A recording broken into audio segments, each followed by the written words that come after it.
De todas las formas de discriminación que hay en el mundo, el racismo es quizá la más absurda. Los científicos nos lo han dicho hasta el cansancio. No existe ningún fundamento biológico ni genético en la idea de raza. Agrupar a la gente según su tono de piel, sus rasgos faciales o capilares carece de sentido. Y sin embargo, ¿cuántos crímenes se han cometido basados en prejuicios raciales?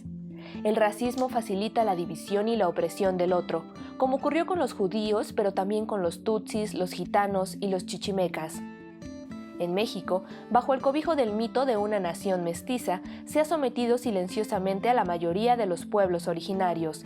Con el pretexto de igualarnos a todos, se exterminan sus lenguas y sus culturas y se les inculca un sentimiento de vergüenza por su identidad. Nos guste o no, hoy vivimos en un sistema generado desde el colonialismo que se ha perpetuado hasta la fecha por conveniencia de algunos. Un sistema que supera a los individuos y en el que de una u otra manera participamos todos. Los blancos gozamos de un privilegio ancestral imposible de ignorar. Tenemos más oportunidades de educación y un acceso más inmediato a la salud, a los puestos directivos y al poder. El racista es por definición la persona que está en el privilegio y desde ahí discrimina a los que se encuentran en situaciones de desventaja. Amparados en la corrección política, los beneficiados evitan abordarlo y, como siempre, los que sufren discriminación son quienes a costa de todo tipo de humillaciones, incluso arriesgando su propia vida, han conseguido ponerlo sobre la mesa. En la revista de la Universidad de México, creemos que para generar un cambio social son necesarios el análisis y la autocrítica. Solo una vez que reconozcamos nuestros prejuicios y las distintas maneras en que ejercemos la discriminación y el racismo, podremos modificar nuestro comportamiento. Bienvenidos a otro programa de la revista de la universidad. Les agradezco muchísimo estar aquí con nosotros una vez más. Esta noche vamos a platicar con Ebony Bailey.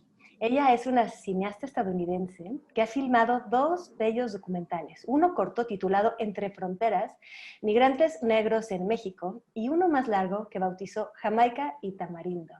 Bienvenida, Ebony. ¿Cómo estás? Muchas gracias. Estoy muy bien. Gracias por la invitación.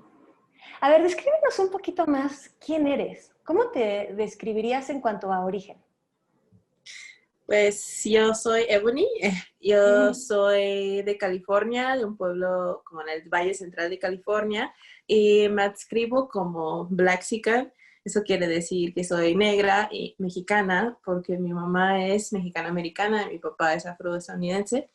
Entonces así siempre como que me he identificado así porque es como una unión de estas dos palabras, y además me gusta decirlo en inglés porque también me ubica en un contexto de haber crecido en California, aunque ahora sí vivo en México, pero creo que pues esta identidad sí ha informado mucho en cómo yo cuento historias y cómo hago mis documentales.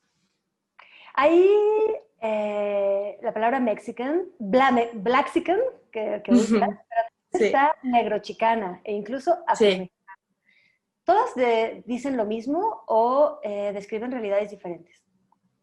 Yo creo que todas esas como, entre comillas, etiquetas sí describen experiencias muy parecidas, pero también creo que depende de cómo cada quien se quiere identificar.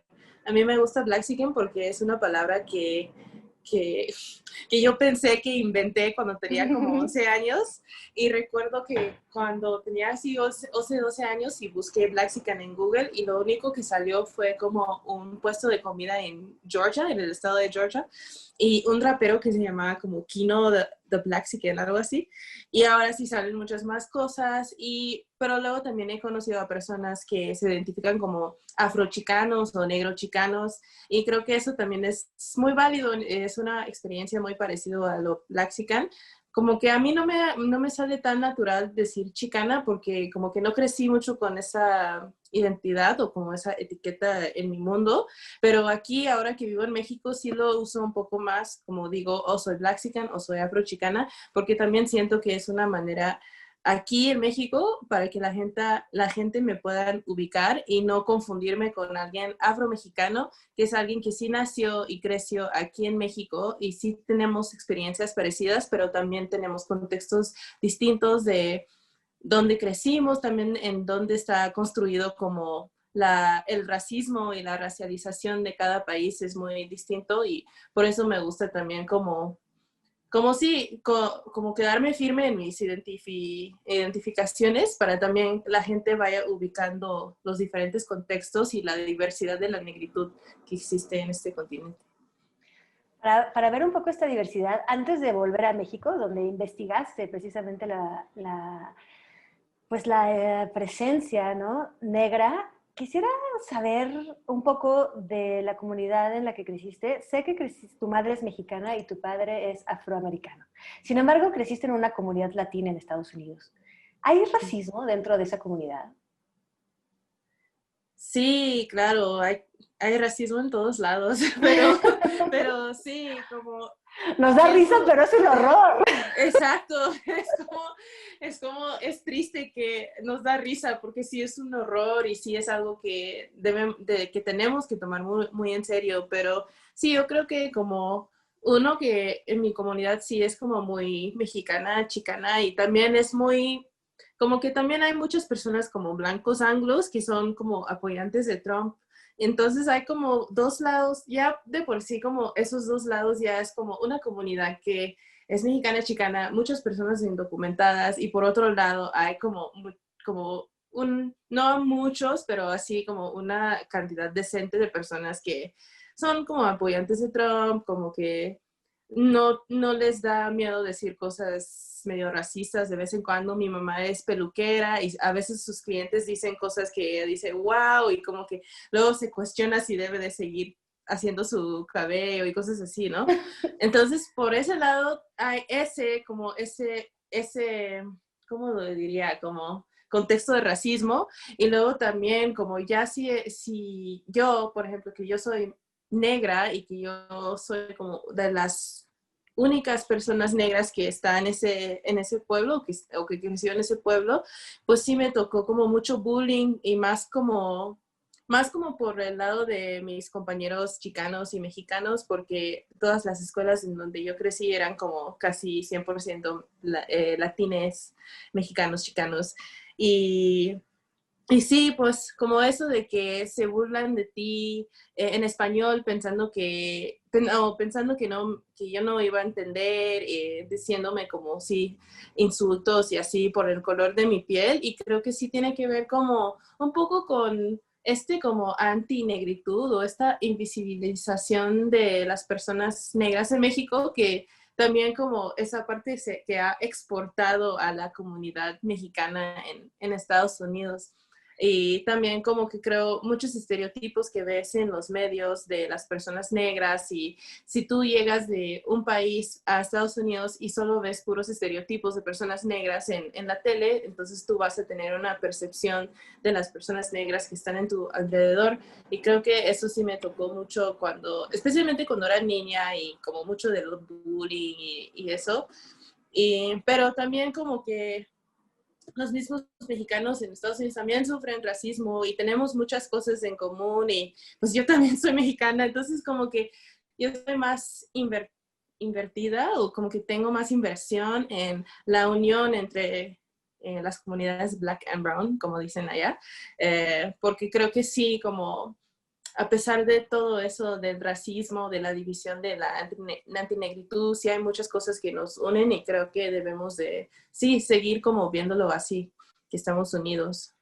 Fíjate que es interesante que menciones que los mexicanos, o muchos mexicanos en todo caso, emigran con estos prejuicios contra los negros, que emigran con esta invisibilización también de la negritud en México, pensando que no hay negros en México, cuando yo en realidad pensaba que más bien la comunidad allá estaba permeada por las tensiones raciales que hay en Estados Unidos. Entonces me imagino que es una combinación de todo, y también el hecho de que una comunidad que se encuentra bajo la presión, o sea, racializada y discriminada, siempre va a reproducir otra vez los esquemas de racialización y discriminación, ¿no?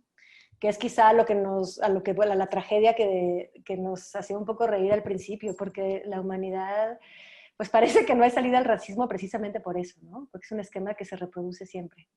Ujú, sí. Oye, Ebony, puesto que, bueno, tu parte afro no se conectaba con México en Estados Unidos, cuando viniste aquí, ¿esperabas encontrar a más negros, a una comunidad negra mexicana? Sí, cuando vine sí esperaba encontrarme con una comunidad negra porque ya había como, sí, justo tener como este background, ¿no? Estos antecedentes Blaxican, aunque mi lado negro no tiene conexión con México, todavía me interesaba mucho como cuestiones de la diáspora y personas negras que viven y nacen y crecen en México. Entonces, como que ya tenía conciencia de su existencia, no todo el tiempo, también me tardé mucho, creo que cuando tenía como 18, 19 es cuando ya me fui enterando de eso, dije, wow, y sí, me impresioné mucho cuando por primera vez me enteré que creo que vi un docu, que leí algo, y entonces, cuando vine aquí, sí, era como mi misión, casi como encontrarme con la comunidad afro en México. Y empezó justo haciendo mi primer documental, conectando primero como con la comunidad migrante y ya después la comunidad afro-mexicana, que también tienen muchas como experiencias parecidas y racializaciones parecidas y contextos distintos también. Claro, en estos dos documentales entonces has investigado un poco la presencia de la negritud en México, de la diáspora africana en México, desde tiempos muy antiguos también o desde tiempos actuales, puesto que seguimos atravesados por la migración africana. Dime algo, ¿quiénes son entonces estos negros que viven en México? Sé que nos queda ahorita un minutito antes del corte, o quizás sabes qué, nos vamos a ir al corte, porque creo que es la pregunta, ¿no?, que va a constituir el meollo de este programa. ¿Quiénes son los negros en México? ¿Cómo viven? Y si se puede hablar de racismo. Entonces, vámonos a un corte y volvemos con ese programa.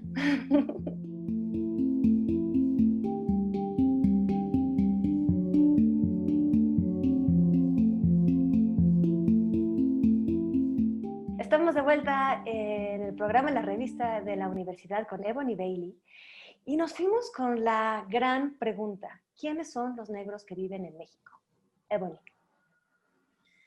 Sí, pues yo creo que sí es una gran pregunta y es una pregunta que tiene pues años, siglos, ¿no? Que va construyendo. Creo que sí, pues la presencia negra en México pues empieza desde antes de la construcción de México, ¿no? Como cuando trajeron personas africanas para trabajar en este continente como personas esclavizadas. Entonces, pues estos pueblos también seguían aquí en México, seguían trabajando, seguían haciendo comunidad después de la esclavitud y pues hay muchas personas descendientes de estas personas esclavizadas que viven en muchos lados de México. Escuchamos la mayor parte de la Costa Chica de Oaxaca y Veracruz, pero también en otros lados hay estos descendientes. Incluso como en las partes de Estados Unidos que antes eran México, también hay esos descendientes de personas como afro-mestices o afro-mexicanes, ¿no? Entonces, como por ese lado, hay estas personas negras en México que son descendientes de personas esclavizadas y también a lo largo de muchos años también han venido pues muchos migrantes negros de otros lados de la diáspora o incluso de África. También hay muchos migrantes haitianos, hay muchas personas de África o de Sudamérica y luego tienen hijos también que se vuelven como afromexicanos, pero ya de una forma que es diferente que los afromexicanos que son descendientes de personas esclavizadas, ¿no? Eh, entonces, creo que como que la cuestión de quién es el negro en México, pues es una cuestión que implica mucha diversidad, mucha historia, muchos contextos culturales, pero también mucha unión. Creo que la experiencia afrodiaspórica es una experiencia compartida por muchas personas negras en diferentes lados no solo de este país, pero también del mundo y de este continente. Y creo que sí es muy importante como señalar nuestras diversidades, pero también señalar nuestra unidad y solidaridad. ¿Estás diciendo que entonces que estas comunidades afromexicanas no están aisladas entre sí? ¿Sí se reconocen como afromexicanas y sí tejen vínculos? Mm, Pues yo he visto muchos vínculos de diferentes colectivos, de diferentes partes de México, ¿no? Como que he visto, al menos he visto mucho como así, ahí en la Costa Chica de Guerrero de Oaxaca, hay muchos colectivos que luego también hacen vínculos con colectivos que están aquí en la Ciudad de México o que están ahí en Veracruz. Y también incluso es como un poco más lejano, como físicamente, pero a veces también hay como toques con la comunidad haitiana, que es como la comunidad, bueno, como no sé, porque yo no tengo como estadísticas firmes, pero yo creo que sí es la comunidad de migrantes negras más visible, entre comillas, en México al menos, o tal vez en Chiapas también, pero también he visto que hay solidaridad cuando algo de discriminación pasa con migrantes negros de México. Veo que colectivos afromexicanos también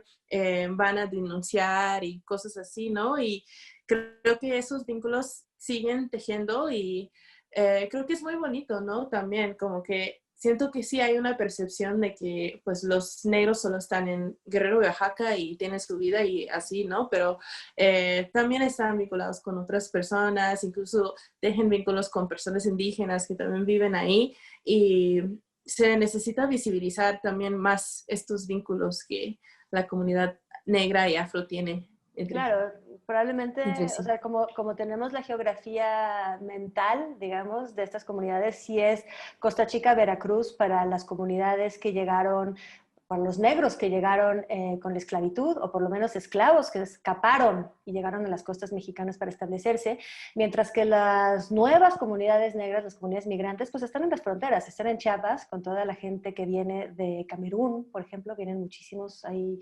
Es impresionante ir a Tapachula y ver las comunidades negras esperando ahí, tener un estatuto migratorio con el que se puedan mover. Y por supuesto, las comunidades de haitianos en Tijuana, que documentaste, que llegaron, pues sobre todo después del temblor, llegaron todos juntos, llegaron como una comitiva muy grande y se han establecido ahí. Estas comunidades, desde las más antiguas hasta las más modernas, ¿cómo viven en México? O sea, ¿en qué parte de la sociedad están? ¿Están realmente en todos los estratos o están racializados y están mantenidos en una cierta marginalidad? ¿Viven racismo, viven discriminación o tienen una vida como todo mundo, con las mismas oportunidades?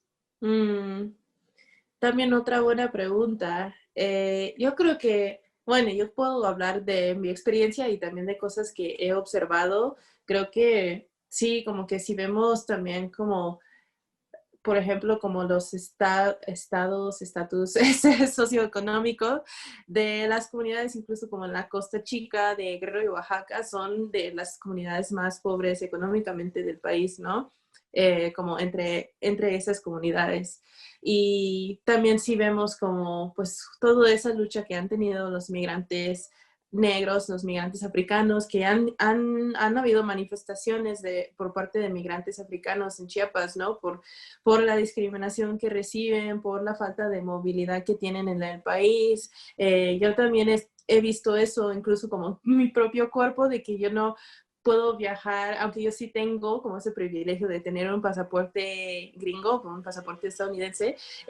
Si yo viajo sin mi pasaporte, me van a acusar como de, entre comillas, migrante ilegal, que una vez me dijeron eso cuando estaba en Tijuana.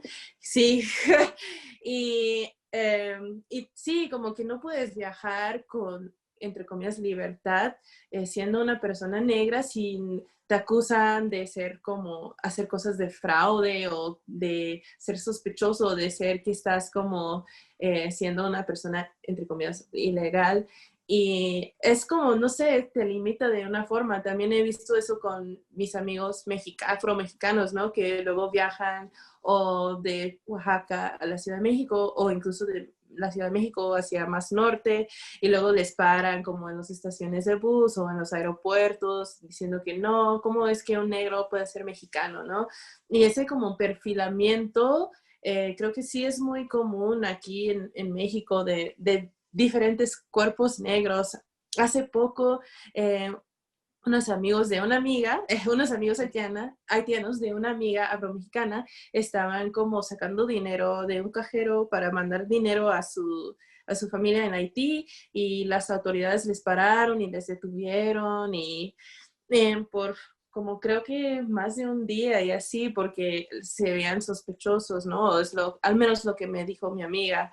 Entonces, como esas cosas siguen pasando, esa discriminación no solo pasa a un nivel individual, ¿no? También es una cosa estructural. Cuando un agente de migración me para en el aeropuerto por verme, entre comillas, ilegal, es porque una estructura le está diciendo eso, le está diciendo que hay que parar a esa persona porque no tiene permanencia o no pertenece en esta tierra, ¿no? Y creo que es como el mensaje general que ha dado que se ha dado como a lo largo de los siglos, ¿no? Que las personas negras no tienen lugar de pertenencia en México y creo que apenas ya con el reconocimiento en la Constitución Nacional y con el censo y así, apenas ya se va cambiando esa narrativa y que sí, las personas negras sí tienen un lugar aquí y sí, pues estamos, pues sí, ¿no? Aquí visibles y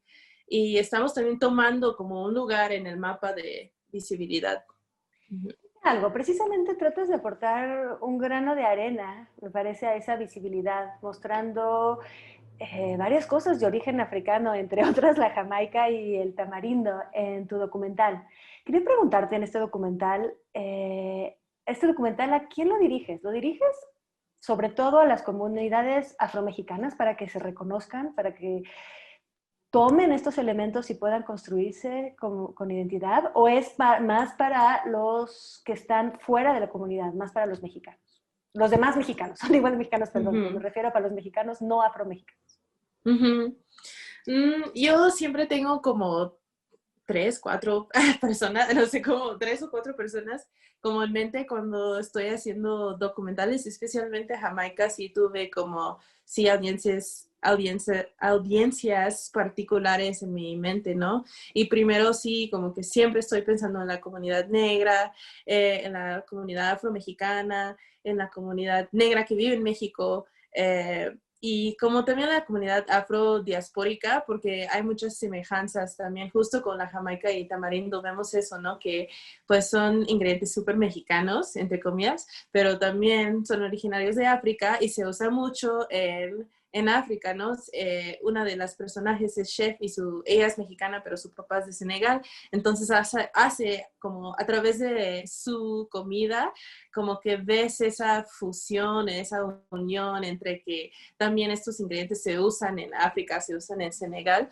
Entonces siempre estoy pensando en esa audiencia primero y luego sí las personas mexicanas y también personas chicanas, mexicanas chicanas. Y justo también porque creo que como hacer esta historia a partir de la jamaica y el tamarindo, que son ingredientes súper, pues sí, comunes aquí, ¿no? Yo crecí comiendo estos dulcecitos de tamarindo y tomando agua de Jamaica y yo ni tenía idea de que tenían origen de África hasta que estaba como investigando para este documental, antes de que ya tuviera forma de ser Jamaica y tamarindo, pero cuando estaba como en las etapas inicios de investigar para el documental es cuando me enteré de eso, ¿no? Y entonces creo que como hablar de un tema tan invisibilizado y también como un poco tomar justo esa visibilidad y ese empoderamiento a través de la comida también es una buena forma para alcanzar a los demás, para ver que también tenemos una conexión con esto. Y pues al final también pienso como en las comunidades como afroestadounidenses o más bien como afrodiaspórica, como había dicho, porque siento que al menos en Estados Unidos como las personas negras no, como que siento que no tienen mucha conciencia de otras comunidades negras en otros países y sí me gustaría también como generar ese vínculo a través de mi trabajo. Entonces esos son como los tres poblaciones que tengo en mente cuando estoy haciendo estos trabajos. En Estados Unidos están muy desmarcadas y muy, digamos, definidas, separadas las distintas razas. ¿Crees que en México también debemos desmarcar estas identidades?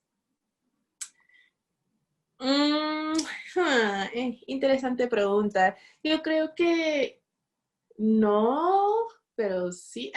No, yo creo que Es que no, no. es que a mí me parece, o sea, te lo pregunto sabiendo que es Sí, difícil, porque hay una paradoja ahí, porque por un lado queremos que la gente tenga una identidad y se sienta orgullosa de ella, y al otro, y al mismo tiempo, el famoso mito del mestizaje es para que supuestamente podamos ser todos iguales y no hayan sí. esas marcaciones que en Estados Unidos crean problemas raciales y tensiones tan fuertes. Entonces, nos queda un Sí, ¿no? minutito para tratar de... Un minuto. Bueno, yo creo que justo, yo no creo que hay que desmarcar esas categorías porque creo que eso sí viene como de justo de la supremacía blanca y del racismo. El racismo es lo que desmarca esas categorías. Pero por otro lado, también creo que justo en México hay este mito de mestizaje, ese mito de que no hay racismo en México, ¿no?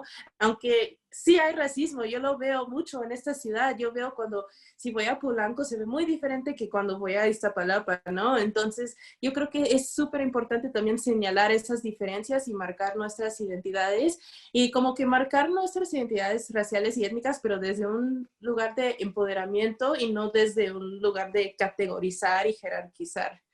Al menos en este momento que De todavía acuerdo. sigue existiendo estas jerarquías. Bueno, Evan, y ya nada más dinos dónde podemos encontrar tus documentales. El primer documental, Entre Fronteras, lo pueden encontrar en Vimeo, en mi canal de Vimeo, que si buscas Entre Fronteras de Ebony Baileys, seguramente aparece. Y Jamaica y Tamarindo ahorita está disponible en la plataforma de Mexplay en línea hasta el 4 de octubre. Y ya después vemos dónde va a estar disponible. Buenísimo. Bueno, esperamos que mucha gente más lo vea, que habrá más discusiones. Muchísimas gracias, Ebony. Muchas gracias, gracias por la invitación. Por supuesto, y pues bueno, muchísimas gracias a todos ustedes que nos acompañan. Nos vemos la próxima semana.